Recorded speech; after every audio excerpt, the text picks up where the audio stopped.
guys, welcome to the Everett Silver Show. We have exciting guests as we do every week, and so I want to thank you so much for tuning in, and I'm always bringing it to you, so thanks so much for staying in tune with us. Stay connected.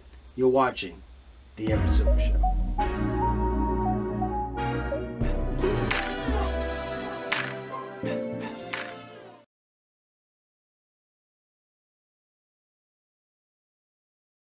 Great.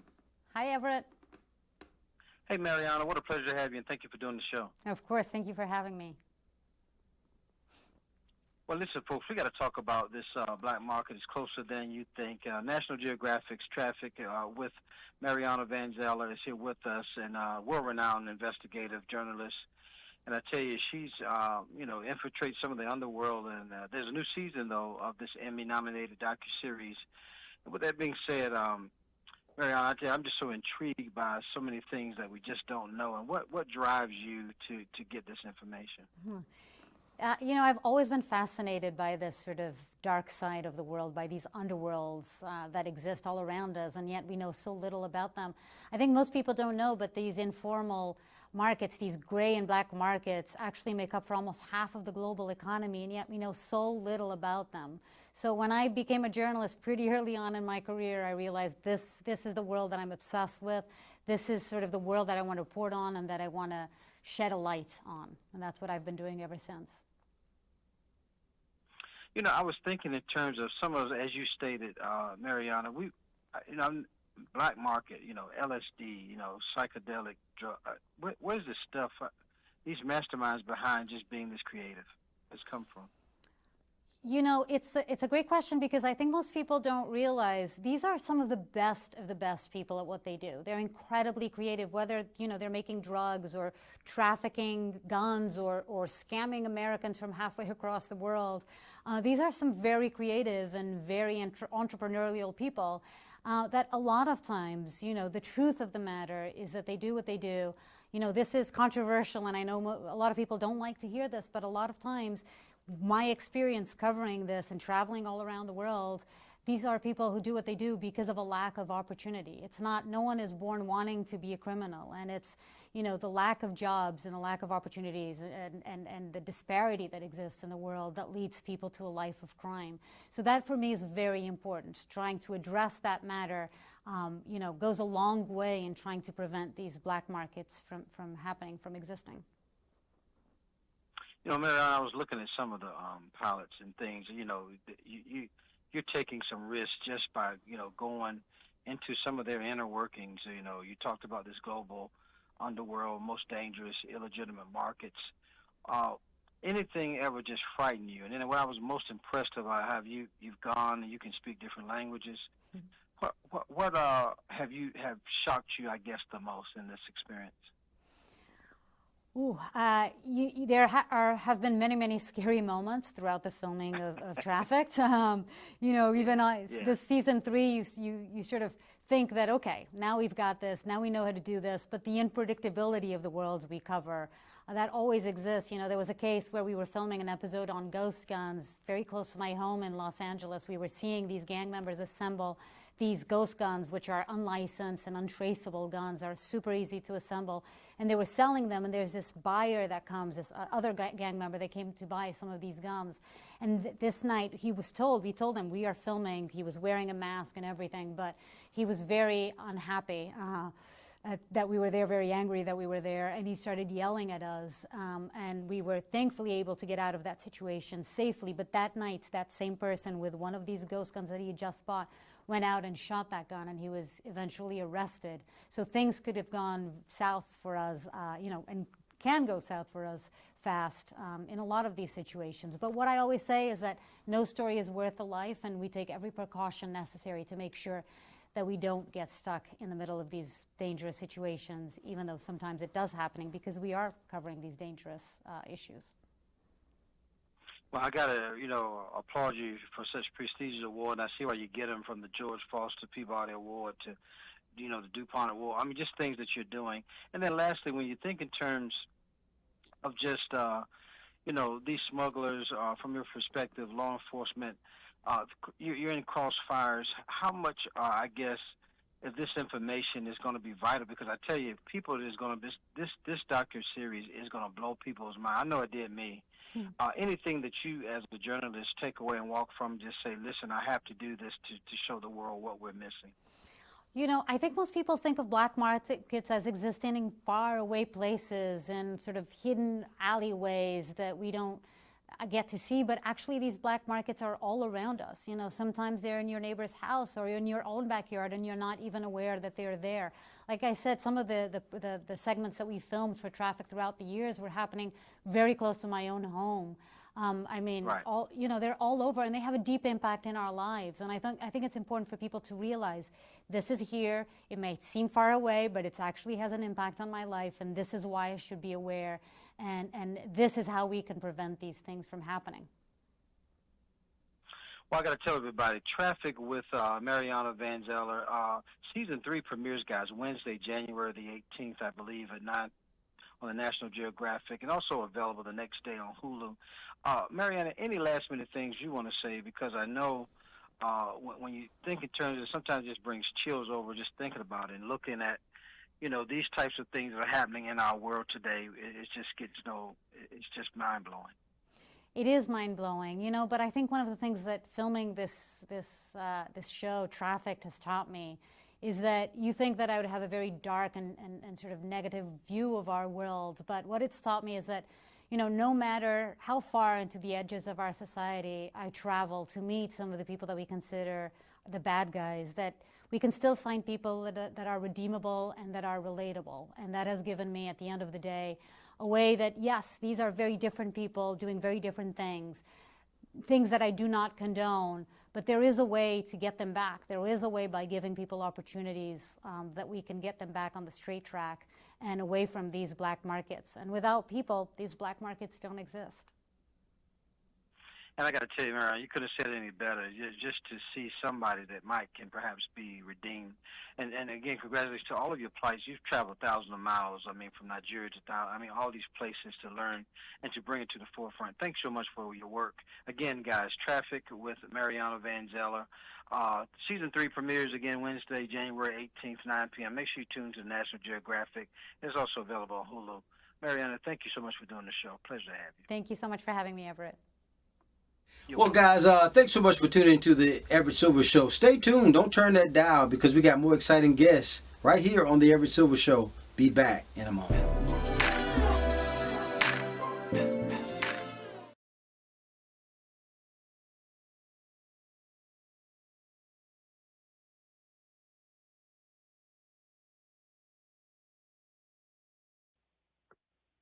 Hey, Everett.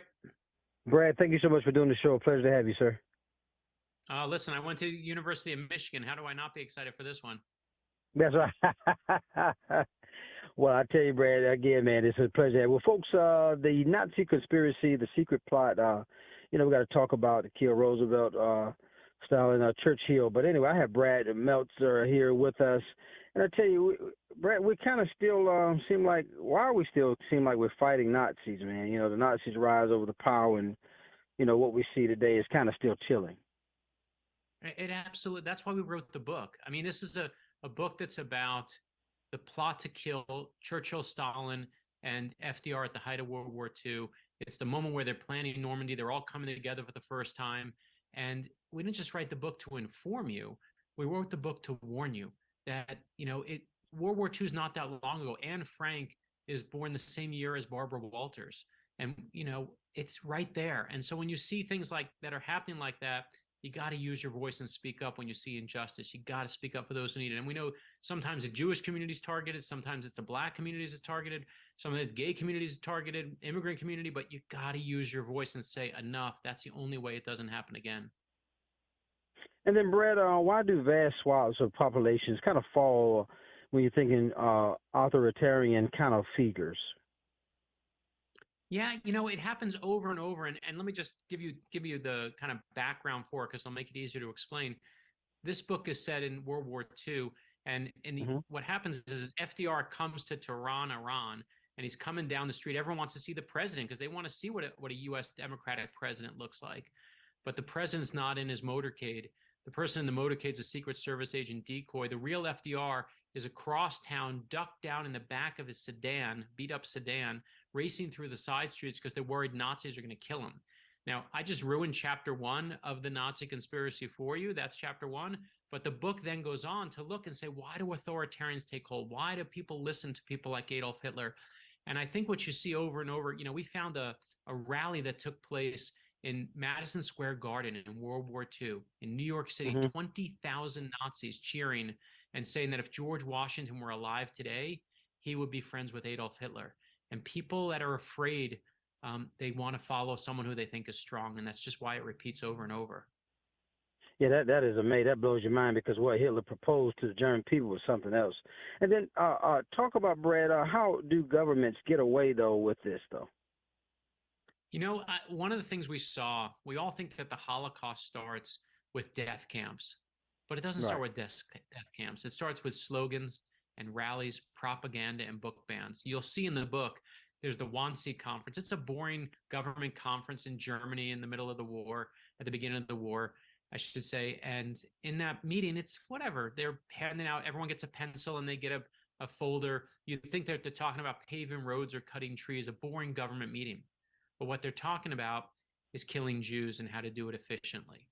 And that's how it happens. And we all want to blame it on Adolf Hitler, but it's all these government employees, all these government bureaucrats, and none of them say no. They all just go along with it. Yeah, I gotta say this just as a sidebar. Being from D.C., I'm in North Carolina now, but when I think in terms of just seeing when they first put out the Holocaust Museum, they actually had the children's clothing, the hair particles, and you still can smell the burnt stitch.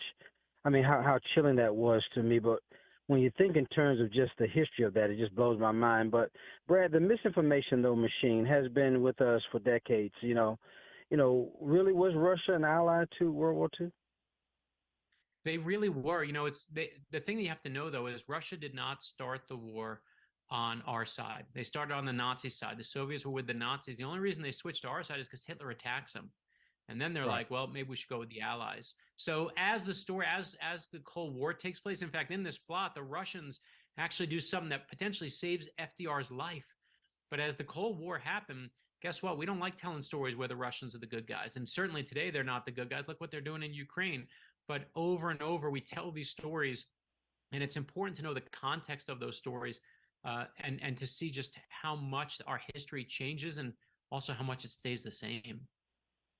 Yeah, repeating itself. And then I was amazed, Brad, that, you think in terms of book banning, why it's still working, because I know your book on Rosa Parks and Dr. King were banned in Pennsylvania this year, right? They were. I write kids' books. I am Martin Luther King Jr. I am Rosa Parks. The school board there in York County, Pennsylvania, banned them. And it took all these students there who fought against this. They said, listen, why every book that you put on this list has someone of color in there? How come everyone with brown skin and black skin? How come you banned all those books? They held my books up and said, how dare you keep books like I Am Rosa Parks and I Am Martin Luther King Jr. away from me? I want these stories. And I obviously went and appeared with the kids and we were able to lift the ban. But my God, we're still fighting book bans in 2023. We're still fighting Nazis in 2023. When you're banning books, you're on the wrong side of history. I couldn't have said any better, Brad. And I tell everybody got to know they can pick up the book, The Nazi Conspiracy. Where books are sold. And anything last minute things you want to say, Brad? Because what a pleasure to have you. I can talk to you all day. No, vice versa. And listen, if you know someone who loves history, you got some dad or granddad or grandmother who loves it, this is the book for them. You can get it in audio, you can get it in large print, you can get it in ebook or anywhere books are sold. But thank you for supporting the story and for supporting and reminding people that you got to learn your history or you're going to repeat it. I tell you, the one and only Brad Meltzer. Thank you so much, sir, for doing the show again. The Nazi Conspiracy, guys, pick it up. I'm telling you, you will not be disappointed. Brad, thank you for doing the show. Thank you, sir. More guests coming your way. Don't touch that dial. I'll be back in a moment.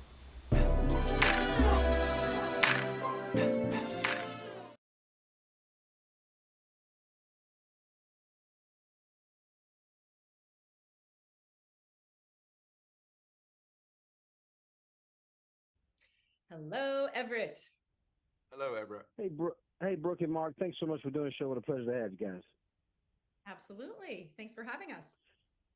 You're so welcome. Well, folks, the ultimate battle of knowledge, the Game Show Network's Mastermind. I have the host, Brooke Burns, also Mastermind, Mark Labbett here.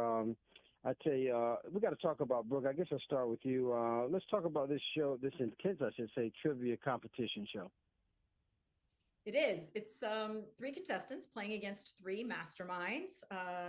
Coming this new season, the wonderful Mark Labbett, who we have here. We work together on The Chase, and he's joining us on Masterminds now. We're giving our contestants the opportunity, if they can beat the Masterminds twice and earn up to $20,000, the opportunity to become a mastermind themselves. So that's something new this season that we're very excited about.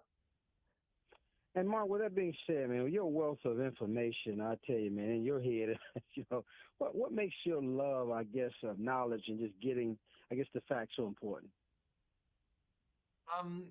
I find that if people are interested in something, they tend to get very good at that. So someone might be really interested in the music scene or their favorite sports team or whatever. We probably all know the trivia bore who can bore for the US on the Pittsburgh Steelers or whatever their favorite team is. I'm one of these lucky or cursed people. I'm interested in a lot of things, so I'm just naturally absorbing information. So if I'm walking around, I'm picking up the information off the billboards about the latest movies out there. When my wife goes shopping, I'm making a note of all the labels and how expensive they are, and it kind of goes in and comes back. I'm one of these horrible people who never needed to revise for exams because it went in the first time. Mark, I gotta tell you, I don't know where you cram all that information, man. Where you contain it at? That's I've what got we an all average like sized to brain, know. according to the we had an MRI thing. Well, the one thing that the top trivia players do is we tend to get much better quality deep sleep than the average person. They're not quite Right. sure which way round it is, but there seems to be a link. I'd Right. love to know that I could just go to sleep and wake up as smart as you, Mark. Exactly, Brooke. I mean, he's got a lot of information. And then, Brooke, you're no stranger to television. I remember you at your acting days, Adam McBeal. They watch. How is hosting though different than those things, those acting days? Oh, wow, you're going all the way back. Ally McBeal was my first television show. My Oh, goodness, you I didn't even have too? lines on that. I know. It's very different. And to be honest with you, Everett, I have an affinity for hosting. I think the acting was great as far as, it was a fun occupation. And I learned a lot. And to be honest, I think that, there is an entertainment aspect and a performance aspect of being, a host as well. So I think that it was good groundwork, but I much rather prefer to be myself and be able to have real conversations with the people that I'm conversing with rather than, lines off of a script. It feels more natural to me. I feel like it was a little bit more up my alley. As my dad said, I used to talk too much when I was little, and I always tell him now that I get paid for that now. There you go. There you go. And then lastly, Mark, the ultimate face-off though between the mastermind and the contestant. How interesting is that going to be? There's some very interesting matchups because it tended to work just the way it broke, that I tended to be in for the big matches where somebody was playing this for a chance for a second win and to be a mastermind. So a couple of times I had to raise their hand in triumph because they'd won and thoroughly deserved it. And we give them the hearty round of applause and respect is shown. A couple of other times, people who really wanted to win, I beat them, and I'm afraid I was a really bad loser. Really bad. Sorry, a really bad winner. I'm a bad loser, but I was an even worse winner. I, I can't imagine that. But look, I want to let everybody know Mastermind's new season premieres today, actually, January 9th at 6 p.m. On the Game Show Network. Guys, what a pleasure to have again host Brooke Burns, Mastermind Mark Labbett. Thank you guys so much for being with us and appreciate you doing the show. Thank you so much for having us. Enjoy. All right, you're so welcome. More guests coming your way. Don't touch that dial. I'll be back in a moment.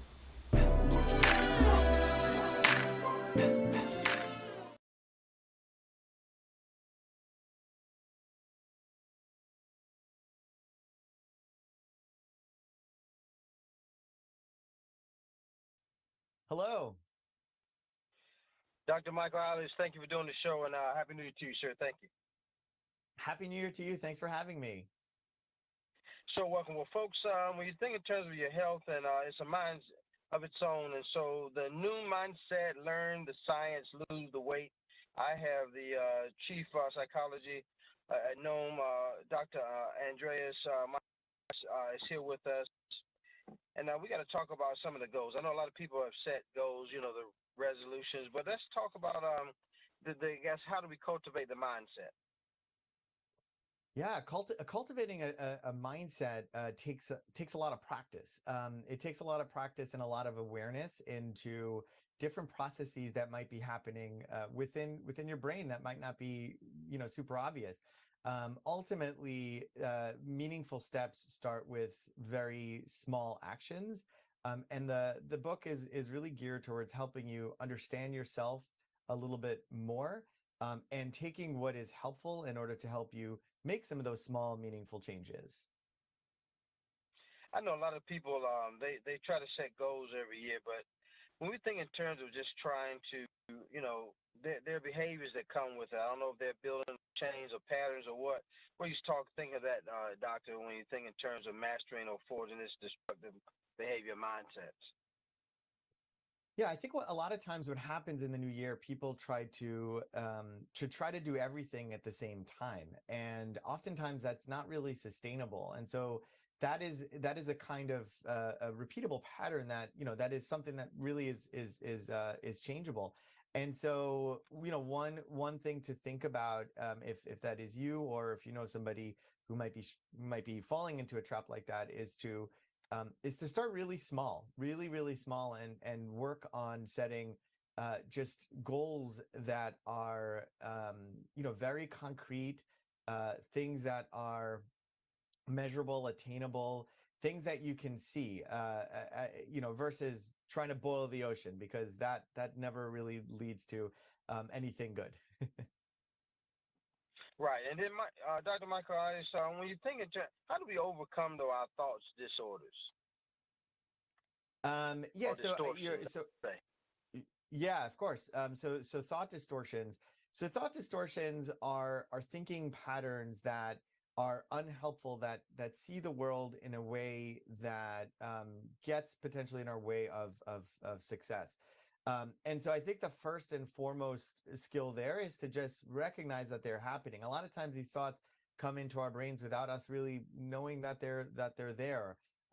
You know, we like to think about things like, oh, we know what people are thinking. You know, we call that mind reading, or all or nothing thinking. You know, if you have one bad situation, then you know it's all over, or you know, I'm a failure. And so I think first and foremost, understanding that they're happening is really important. And then once you understand that they're happening, you know, one powerful tool is to distance yourself from that thought, and actually even labeling it as a thought can be really, really powerful. And so there are other tools that we talk about within the book, but the most, I would say, the first step is to understand those unhelpful thoughts as they emerge. Yeah, because, you know, just trying to stay focused on those goals, I know, could be challenging within itself, right?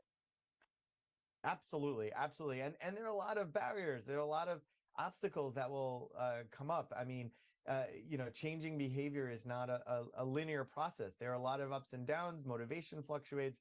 Life changes. Life gets in the way. There's so many factors. And so because it's so incredibly complex, this book tries to give you the tools to navigate those factors within your own life. And then lastly, Dr. Michael Alice, talk about how can we create changes that's going to stick, though? Yeah, you know, it's a matter of creating sustainable changes that you know that will stick. I mean, if you are trying to you know, change your diet, or do anything above and beyond just changing your diet, if you try to do something that is not sustainable, chances are it's not going to stick. And so a lot of the nuance here is figuring out lifestyle changes that you can do for a longer time, but also really starting off small. And then above and beyond that, it's navigating all the barriers along the way, because there will be a lot of barriers along the way. Well, I want to tell everybody, you got to get the book. I tell you, this is mind-blowing. It's very intriguing. The Noon Mindset, Learn the Science, Lose the Weight, is available wherever books are being sold. And again, I want to thank, Dr. Andreas Michaelides. And then any last-minute things, Dr. Michaelides, you want to say? No, I just want to thank you for having me. You can also check us out at noom.com/book. And Happy New Year to you, too. Good luck with all your goals. Thank you so much, Dr. Michaelides. Appreciate having me.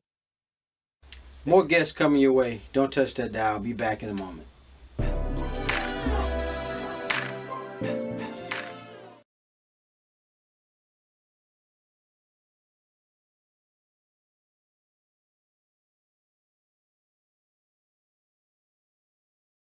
We're all looking, I guess, for easy ways to kind of stick to our health and wellness resolutions.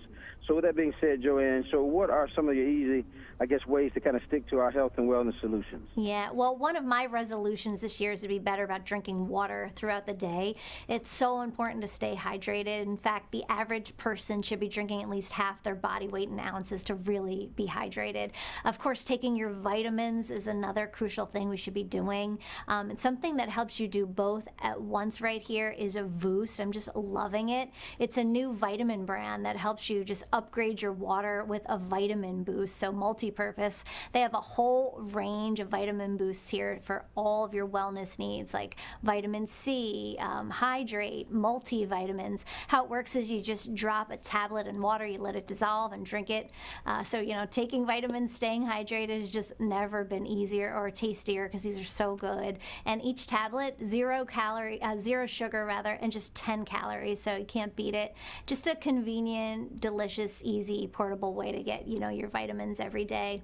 And this year too, Everett, I'm prioritizing sleep because sleep is another thing like water that is just, and vitamins, it just is so important, especially this time of year. If I don't get enough, I'm just a zombie for the day. It affects my energy, my mood, brain function, of course, how you look and just how you feel overall. A good night's rest is just a must for everything.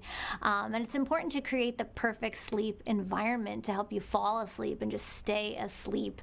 And we know that one of the most common sleep disruptors is sleeping in the heat, sleeping while you're hot. And a lot of people don't realize that this is a year-round problem, not just in the summer months, but in the winter when you have your heat pumped up, So, a good idea is to just crack your window open a little bit. Another thing to consider is upgrading your mattress. This is Serta Arctic's sleep system. It's just great for a cooler, more comfortable sleep. It actually uses cooling technology that pulls heat away from your body, so you just sleep better all night. You really just need to experience it to see how amazing it is, just for the ultimate night's sleep. You got to check it out. Just go to their website, Serta.com. They have a whole line of products, pillows, sheets, with this cooling technology. It's really, really a game changer, and it'll just affect everything for the better. And then, Joann, any last-minute lifestyle tips you want to give us? Yeah, just consider making small changes, to your diet. I made a resolution to eat better. It can be something simple as, cut out the processed foods, cut out bad carbs, just do little things. You don't have to, change everything right away because that's harder to maintain, just little tiny changes can make a huge impact. And then where do we go, Joann, for all these wonderful tips? Check out lifeminute.tv. We'll have more info on all these goodies and even more lifestyle tips for you. Lifestyle editor Joann Butler. It's always a pleasure, Joann. Thanks Everett, for doing so. Pleasure. Thank you. All right.